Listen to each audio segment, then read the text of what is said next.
Ya, dale. Ya puedes iniciar. Listo. Procede, Nicolás. Gracias. Ya. Entonces, empecemos de nuevo. Vamos a hablar del tema cocos gram negativos, pero para empezar bien, vamos a de nuevo detallar la clasificación bacteriana. Ya, el día de ayer hablamos de los cocos gram positivos, que pertenecen al género Staphylococcus, Streptococcus, Enterococcus. Algo importante recordar es que todos los cocos gram positivos, es decir, estos tres géneros que vamos a ver en el curso, son anaerobios facultativos, mientras que los cocos gram negativos, los que vamos a ver hoy, que son del género Neisseria y Moraxella, van a ser, van a ser aerobios, perdón, para que se acuerden. Aquí hay algunas mnemotecnias que ya vimos ayer, las bacterias intracelulares con la mnemotecnia CREACO, ¿no? Y las bacterias ácido del resistentes que la vamos a ver una unidad más adelante, todavía no. Vamos a empezar con el género, vamos a empezar agrupando la morfología y el metabolismo de las bacterias Neisseria y Moraxella. En vez de estar trabajándolas por separado, vamos a encontrar características en común para poder memorizarlas adecuadamente. El género Neisseria y Moraxella van a tener estas características en común, el de lo que yo agrupé en similitudes. Todas estas características van a ser diplococos gram negativos en forma de riñón, van a ser oxidasa positivos, van a ser catalasa positivos, van a tener gamma hemólisis, es decir, como ya vimos ayer, no tienen ningún tipo de hemólisis. El ser humano va a ser el único huésped y van a tener como factor de virulencia importante para la adhesión, lo vamos a ver más adelante, el pili tipo 4. Y a esto le añadí la mnemotecnia que ya vimos ayer, no me flageles, que es común a todos los cocos que vamos a ver en el curso, ya sean gram negativos o sean gram positivos. Recuerden eso. No móviles, no esporas y no flagelos. Ahora, si bien estas características nos permiten agrupar las bacterias de una mejor manera, son demasiadas características, así que he ideado otra mnemotecnia que se puede combinar con la mnemotecnia que les di ayer de no me flageles. Esta es así. Doctor Gregory House, porfa, no me flageles. Doctor, aquí está diplococos, oxidasa, la R de forma de riñón, la C de catalasa, la G de gamma hemólisis, la H de ser humano como único huésped de los cocos gram negativos, y porfa, la P del pili, para que se acuerden. En cuanto a las diferencias, les he preparado un cuadrito. Las diferencias morfológicas más importantes van a ser en cuanto a la cápsula y las beta-lactamasas. Eh, la Neisseria gonorrhoeae no va a contar con una cápsula, en cambio, el Moraxella catarrhalis y el Neisseria meningitidis, que son las otras dos especies que vamos a ver hoy, sí van a contar con una cápsula. Asimismo, tenemos que todas las especies que vamos a ver van a producir beta-lactamasas, que son enzimas que se van a encargar de degradar a los antibióticos beta-lactámicos, excepto Neisseria meningitidis. Pero la que yo considero la diferencia más importante es que estas tres especies van a fermentar de manera diferente los carbohidratos. Esto lo vamos a ver más a detalle en el diagnóstico, así que no se preocupen. Si bien pude agrupar adecuadamente algunas características, como se darán cuenta, todos son diplococos, todos son gram negativos, todos son arriñonados en forma de riñón. Entonces, cuando nosotros vemos estas bacterias en un microscopio, no las vamos a poder diferenciar morfológicamente. Es para esto que vamos a utilizar el algoritmo de laboratorio que tiene que ver con la fermentación de carbohidratos. Viéndolo al microscopio no podremos diferenciar entre Neisseria y Moraxella. Seguimos, ahora vamos a hablar de la epidemiología y la importancia médica. Vamos a hablar principalmente de diferencias, agrupando nuevamente para que sea mucho más fácil memorizar esto. Moraxella catarrhalis y Neisseria meningitidis van a ser bacterias que se van a transmitir de manera respiratoria mediante gotículas de saliva. En cambio, Neisseria gonorrhoeae, ya conocieron algunos que es el agente patógeno de la gonorrea. Entonces, va a ser una ITS, se va a transmitir de manera sexual y también se puede transmitir de manera vertical, es decir, a través del canal del parto o a través de la placenta, de la madre al hijo. Los grupos de riesgo, respectivamente, para Moraxella catarrhalis van a ser los niños ancianos con EPOC. Esto lo vamos a ver más adelante. Neisseria meningitidis, los inmunodeprimidos. ¿Por qué? Porque Neisseria meningitidis se encuentra en la flora normal de los humanos. Se puede encontrar en nuestro cuerpo y no nos va a causar enfermedad. ¿Por qué? Porque somos inmunocompetentes. ¿Se encuentra dónde? En el epitelio nasofaríngeo. Pero las personas que sean inmunodeprimidas, por ejemplo, que tengan una enfermedad como VIH, que no puedan responder adecuadamente a esta bacteria, sí van a sufrir las manifestaciones clínicas. Nosotros no, ¿ok? En los grupos de riesgo para la enfermedad de la gonorrea, Neisseria gonorrhoeae, son las personas que tienen múltiples parejas sexuales. Ahora, hablando de Moraxella catarrhalis, esto va a ser importante para su examen y para medicina interna, para un futuro. Moraxella catarrhalis va a ser el segundo agente causante de neumonía en pacientes con EPOC, es decir, enfermedad pulmonar obstructiva crónica. Y va a ser el tercer agente patógeno causante de otitis media y sinusitis en niños. Vimos ayer que el principal agente causante de otitis media y sinusitis en niños es Staphylococcus aureus. En segundo lugar, se va a encontrar una bacteria que no vimos todavía, la van a ver ustedes en el curso, que es Haemophilus influenzae. Y en tercer lugar, aquí se encuentra Moraxella catarrhalis. Hablando de la Neisseria meningitis, es importante, ¿por qué? Porque va a ser el único agente que va a causar una meningitis que se puede transmitir por el aire, lo que se conoce como meningitis epidémica. En tercer lugar va a estar la Neisseria gonorrhoeae, que causa la gonorrea, y la gonorrea es la segunda ITS más frecuente en el mundo. También va a ser importante, ¿por qué? Porque va a ser el primer patógeno causante de artritis séptica, es decir, bacterias dentro de las cavidades articulares, asimismo de la inflamación de las articulaciones en adultos sexualmente activos. Aquí es importante diferenciar. ¿Por qué? Porque el día de ayer yo les dije que el primer agente causante de artritis séptica, tanto en niños como en adultos, es Staphylococcus aureus.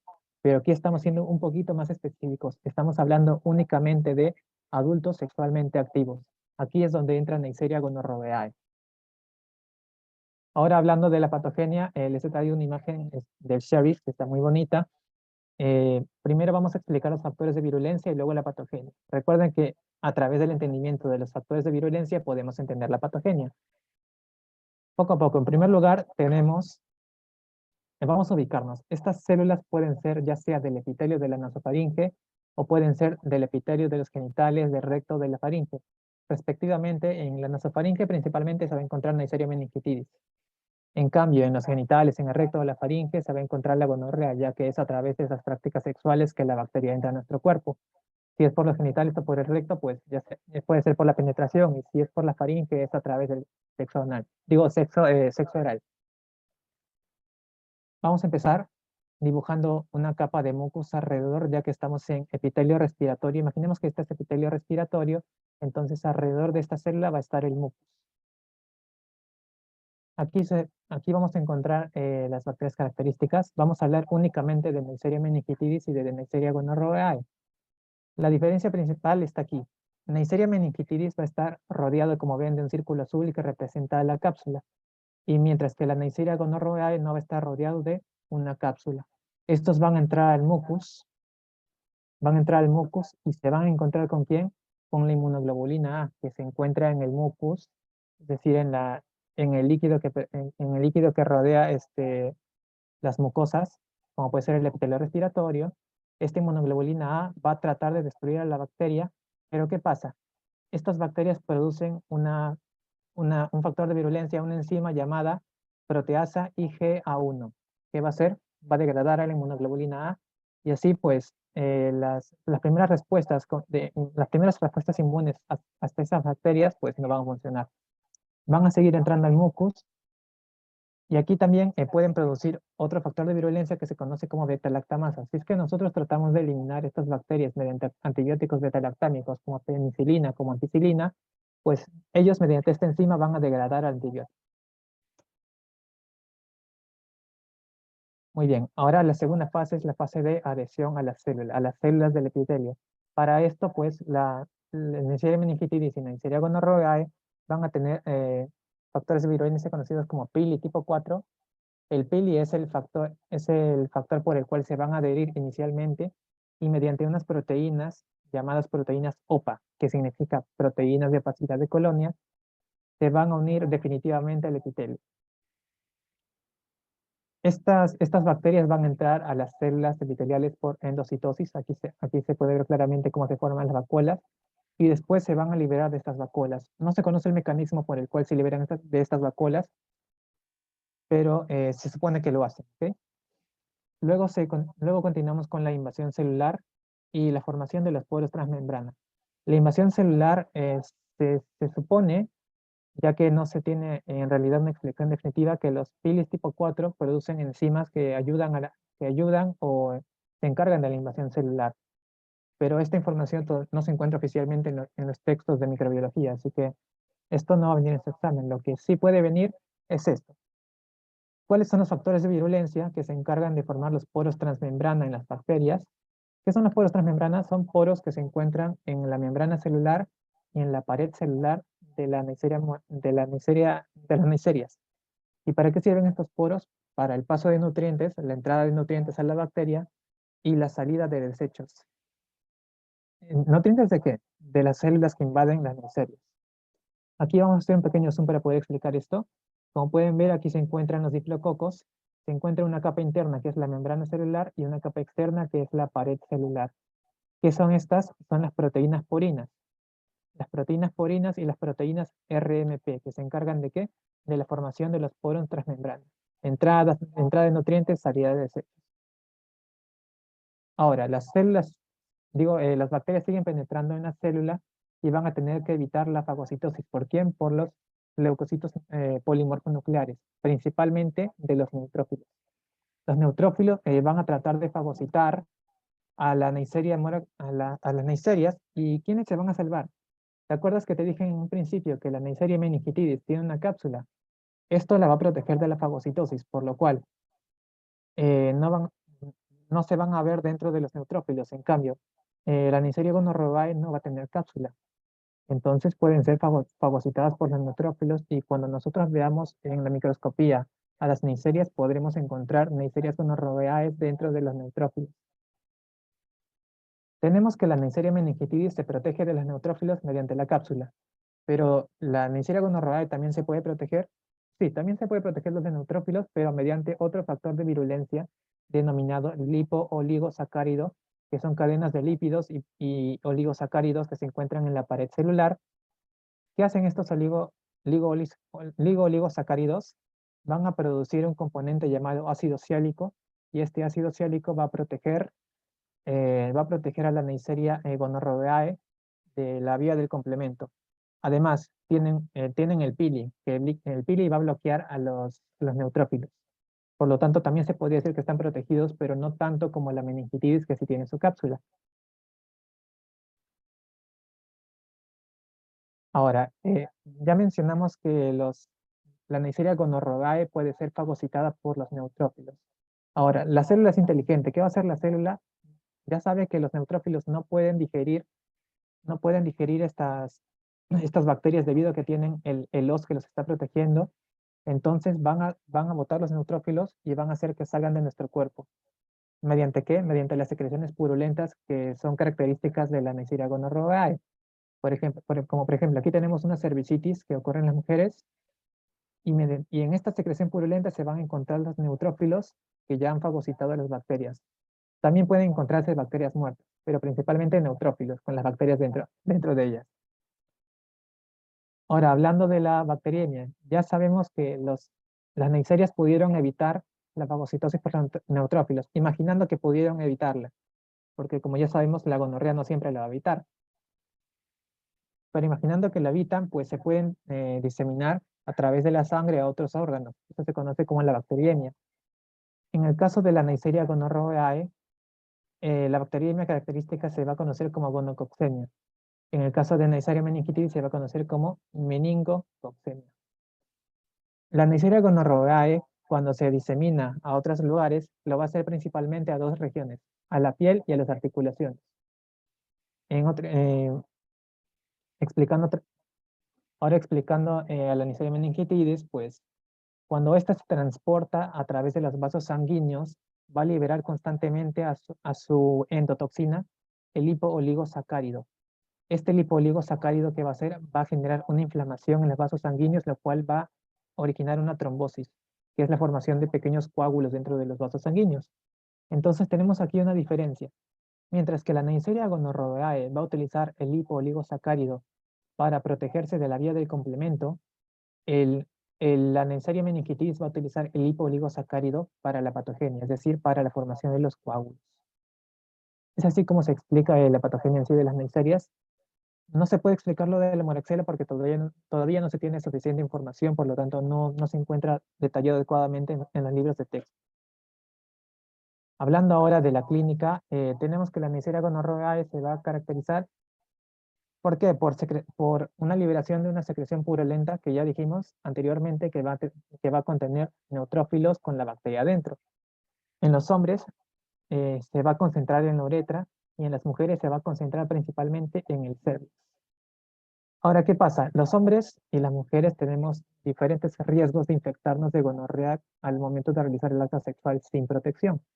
Los hombres vamos a tener menos riesgo, las mujeres más. Los hombres 20% y las mujeres 50%.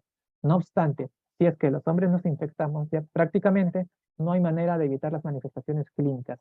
Una vez nosotros nos infectamos, tenemos un 95% de probabilidad de desarrollar clínica.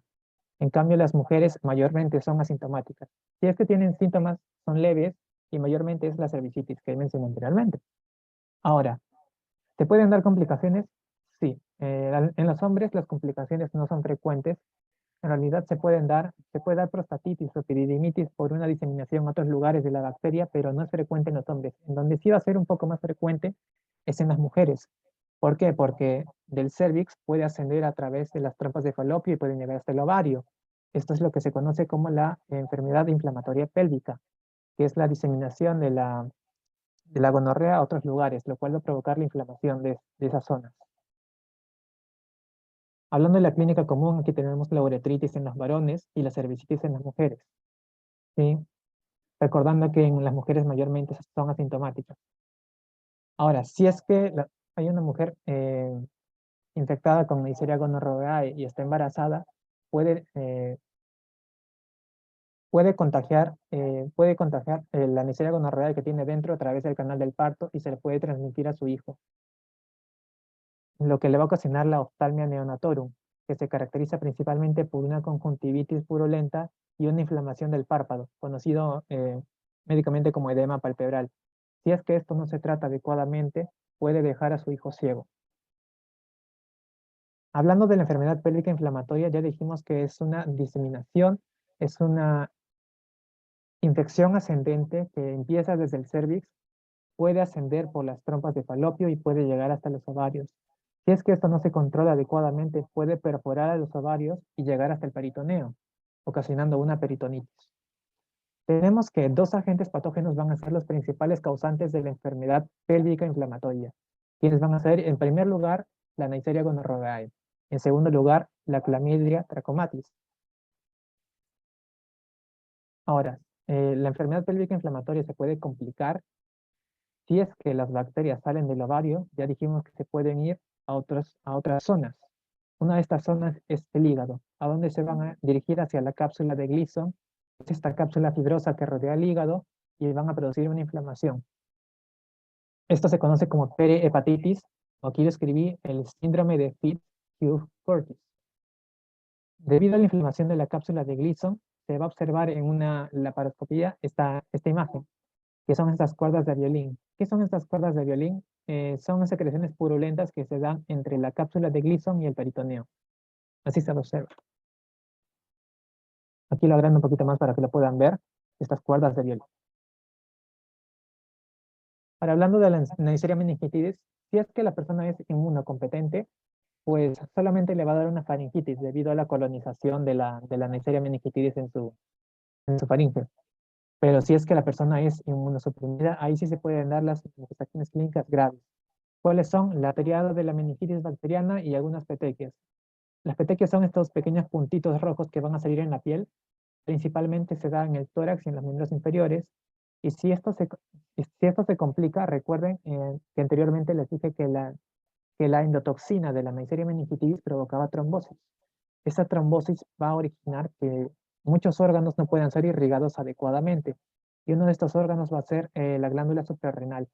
Cuando se da una necrosis bilateral de la glándula suprarrenal, eso se conoce como síndrome de Waterhouse-Friderichsen. Les menciono todas estas cosas porque en realidad para el curso de microbiología lo único importante que van a tener que hacer es memorizarse los nombres. Pero yo les quiero dar este detalle para que entiendan para que entiendan por qué ocurren las cosas, para que les sirva más adelante. Ahora, en su diapositiva se encuentra esta clasificación de la Neisseria meningitis por serogrupos, que se da esta clasificación debido a que van a tener cápsula. Y muchas cepas de Neisseria meningitis van a tener diferentes características en la cápsula que las van a clasificar en serogrupos. Este cuadrito se los dejo para que se lo memoricen porque está en sus diapositivas y puede venir en su examen, ¿ok? Ahora, hablando nuevamente en un gráfico mucho más que lo explica mejor de la clínica de la gonorrea. A ver, tenemos que los hombres tienen un 20% de riesgo de infección. No obstante, en su mayor parte van a ser sintomáticos. Así, disculpe.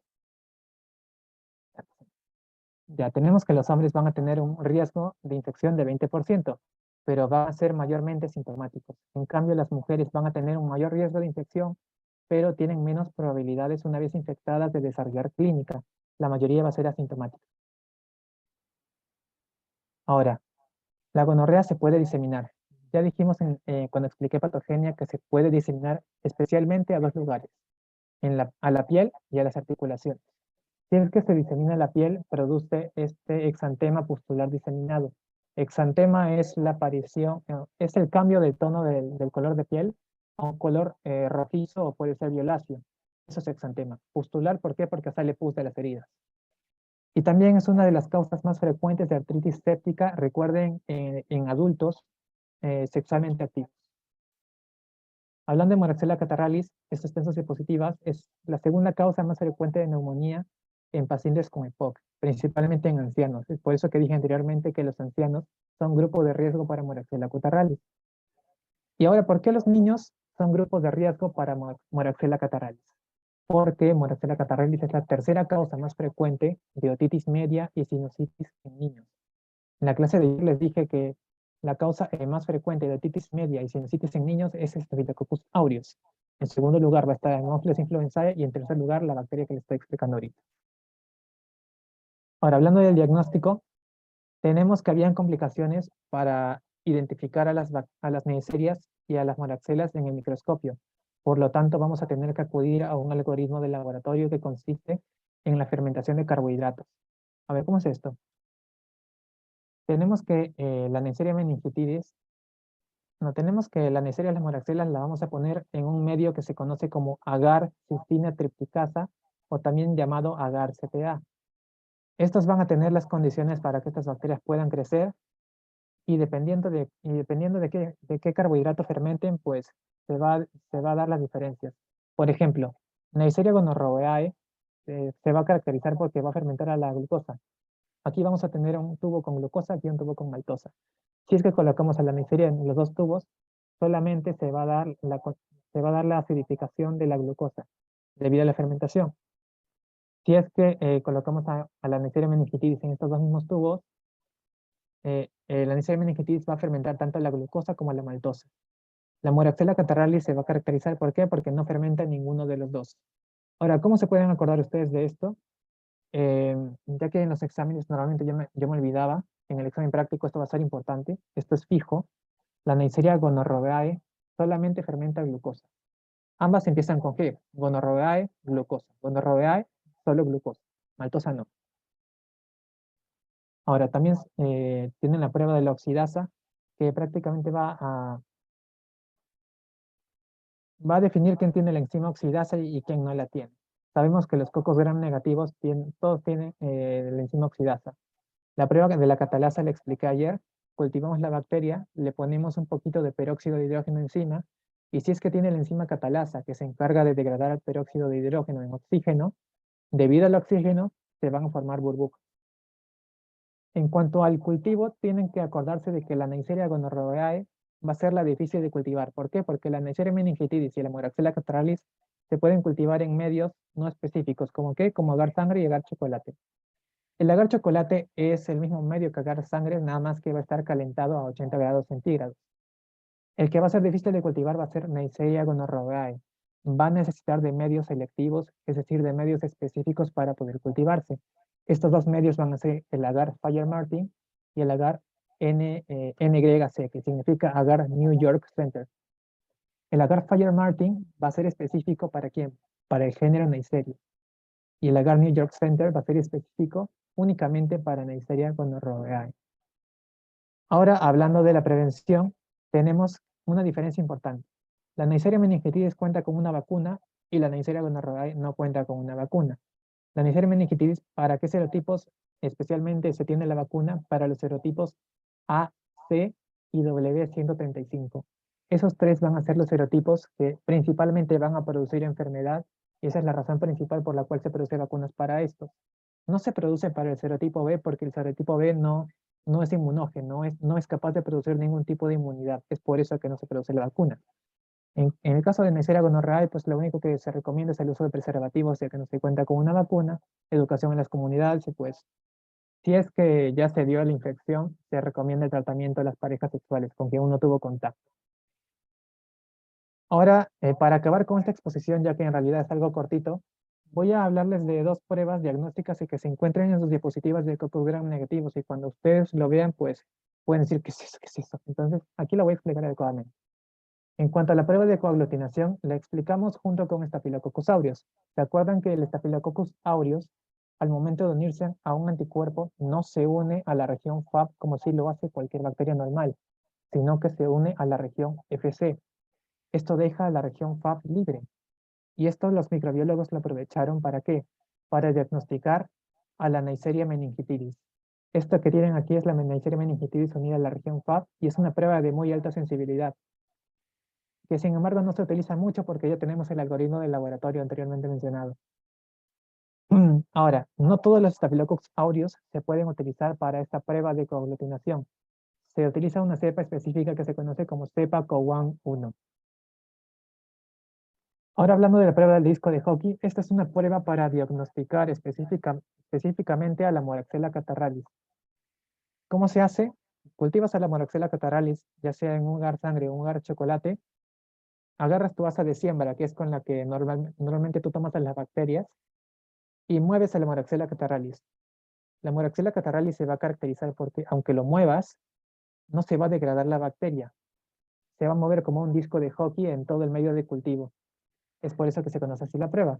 En cambio, las neiserias sí se van a degradar cuando tú lo toques con el asa de siembra.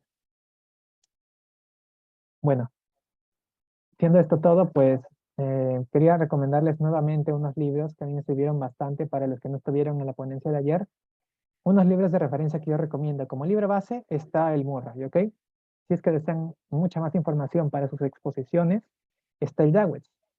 Si es que ustedes quieren comprender adecuadamente el mecanismo de patogenia de cada bacteria, les recomiendo el Series porque tiene imágenes muy bonitas, tiene explicaciones claras, y cuando ustedes quieran estudiar microbiología antes de un examen, si quieren leer resúmenes, para eso tienen el Leaping Code. Además, el Leaping Code tiene preguntas para practicar. Siendo esto todo, quería agradecerles por haber asistido a mis dos ponencias de cucos eran positivos y cucos eran negativos. Si tienen alguna pregunta, pues me la pueden hacer saber ahorita, no hay ningún problema, y yo les voy a tratar de responder.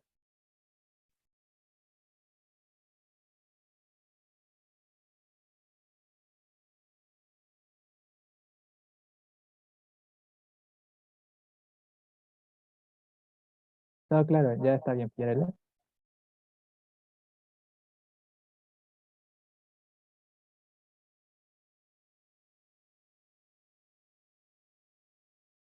Bueno, ya que no hay ninguna pregunta, vamos a dejarlo aquí.